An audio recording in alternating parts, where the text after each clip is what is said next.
Selamat pagi teman-teman. Salam sejahtera untuk kita semua dan salam sehat selalu. Jadi perkenalkan, saya Yakobus Subson dengan NIM 185000030. Saya dari Prodi Bimbingan dan Konseling angkatan tahun 2018 Universitas PGRI Adibuana Surabaya. Jadi saya di sini akan menjelaskan RPL saya yang saya sudah buat. Oke, baik teman-teman, langsung saja kita lihat RPL-nya. Oke teman-teman, jadi ini RPL-nya, rencana pelaksanaan pelayanan daring di masa pandemi COVID-19 semester genap tahun pelajaran 2020-2021. Jadi komponen layanan yang saya gunakan di sini adalah layanan dasar. Kemudian bidang layanannya belajar. Topik atau tema layanannya yaitu belajar yang efektif di masa pandemi COVID-19. Kemudian sasaran layanannya kelas 10. Kemudian alokasi waktu yang saya gunakan yaitu 1 kali 40 menit. Oke, langsung saja. Yang pertama, tujuan layanan. Jadi di dalam tujuan layanan ini terdapat 4 poin, yaitu mengidentifikasi cara belajar yang efektif di masa pandemi COVID-19. Kemudian yang kedua, menjelaskan bagaimana cara belajar yang efektif pada masa pandemi COVID-19. Kemudian yang ketiga, mengklasifikasi berbagai macam model belajar. Kemudian yang keempat, menganalisis teknik belajar yang efektif saat pandemi. Kemudian yang kedua, metode, alat, dan media. Jadi di sini metodenya yaitu daring. Kemudian alat atau media yang digunakan HP atau komputer yang terkoneksi dengan internet, materi PPT, juga medsos WhatsApp. Yang ketiga, langkah kegiatan layanan. Jadi dalam langkah kegiatan layanan ini terdapat 3 tahap, yaitu tahap awal, tahap inti, dan tahap penutup. Jadi dalam tahap awal ini atau pendahuluan terbagi atas 4 poin, yaitu yang pertama, membuka dengan salam dan berdua di grup WhatsApp kelas.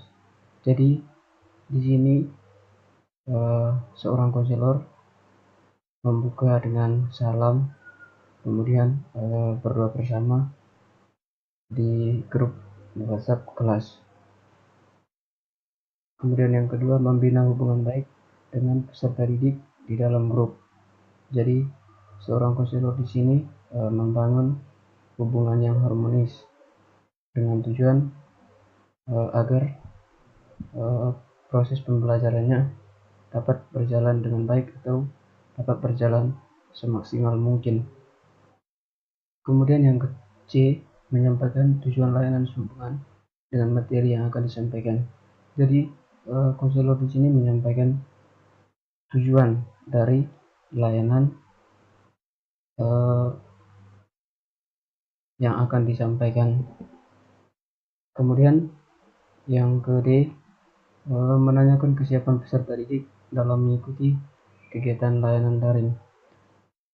Konselor di sini menanyakan kepada peserta didik apakah sudah siap atau belum dalam mengikuti layanan daring ini. Kemudian yang kedua, tahap inti. Jadi dalam tahap inti ini terdapat 6 poin.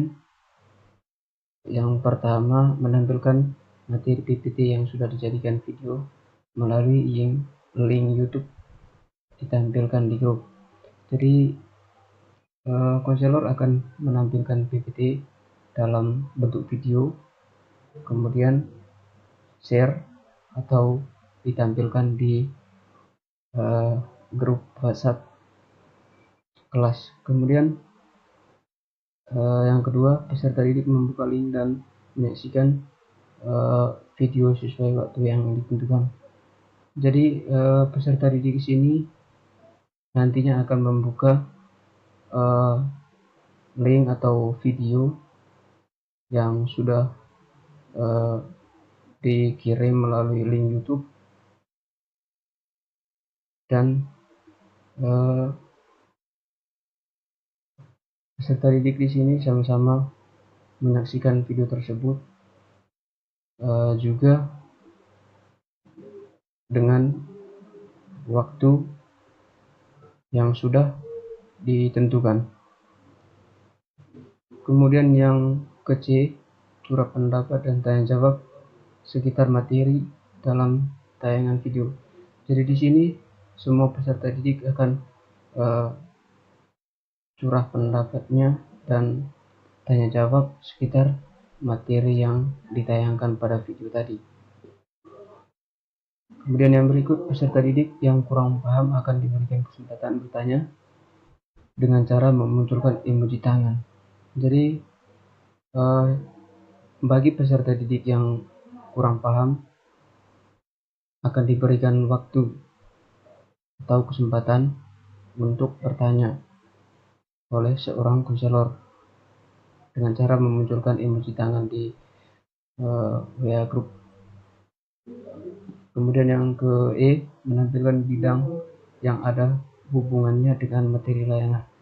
Jadi konselor akan menampilkan beberapa bidang yang berhubungan dengan materi layanan.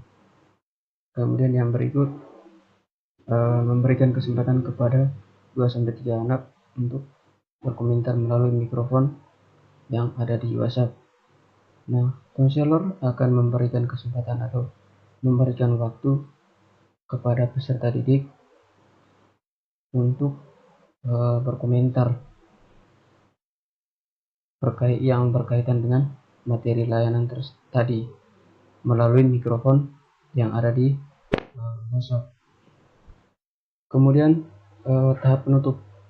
Jadi dalam tahap penutup ini ada 3 poin. Yang pertama, membuat kesimpulan terkait materi layanan. Jadi di dalam tahap penutup ini konselor akan membuat kesimpulan terkait materi layanan. Kemudian yang kedua, membagikan link Google Formulir yang berisi umpan balik dari layanan. Jadi konselor akan membagikan link formulir yang berisi umpan balik dari layanan. Kemudian yang ke-C, menyampaikan rencana layanan yang akan datang. Kemudian kegiatan diakhiri dengan doa dan salam. Jadi di poin C ini konselor akan menyampaikan rencana layanan untuk selanjutnya atau rencana layanan untuk pertemuan berikutnya. Kemudian diakhiri dengan doa bersama di WhatsApp group. Yang terakhir ada evaluasi. Jadi di dalam evaluasi ini terdapat 2 evaluasi. Yang pertama ada evaluasi proses dan juga ada evaluasi hasil. Evaluasi proses ini konselor menyimak jalannya proses layanan via WhatsApp group tentang sikap atau keaktifan para peserta didik dalam mengikuti layanan. Kemudian yang berikut, evaluasi hasil. Evaluasi hasil layanan ini akan dilakukan secara daring melalui link Google Formulir yang akan diisi oleh anggota grup. Oke, baik teman-teman, itu tadi penjelasan dari RPL saya. Jadi mungkin ada dari RPL saya yang kurang jelas atau dari penjelasan saya yang kurang jelas, jadi saya pribadi